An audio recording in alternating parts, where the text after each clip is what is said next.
Hey everybody, it's Adam. It's March the 29th, and this is your daily dose of today. We spoke this week about how the weekend is 30% of your life, right? And if we're going to pursue our goals, that means we can't give up the weekends. If we even give up a day, that's a B average, right? And yesterday we talked about celebrating victories.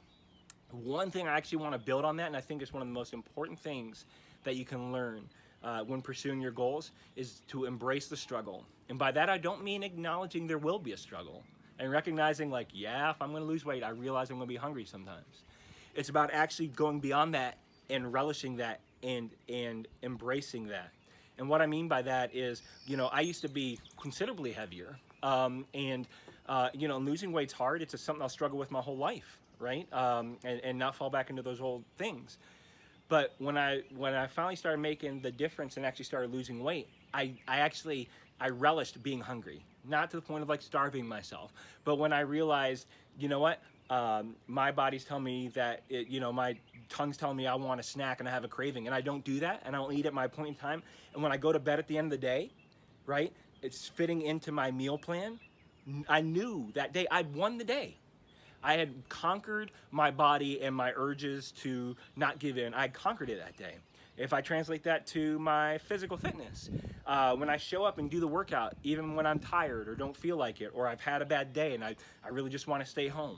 When I do that and I finish, I've conquered the day. I've learned to embrace the struggle.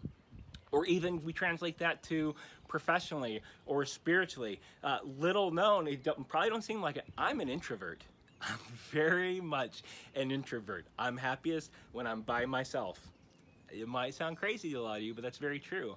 And so it is a challenge and a struggle for me to get out there and to be sociable with other people.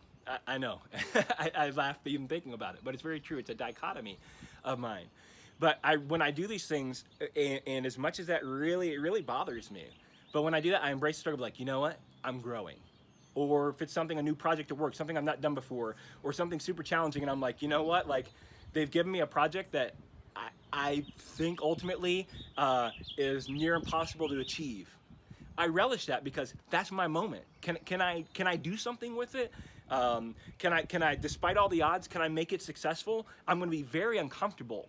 But you know what? I'm going to learn through the process, if nothing else. And if I achieve it, man, what a high. If nobody else even realizes it, I do. I realize what the odds are against, and when I achieve it, for nobody, even though external praise, I know that I did it, right?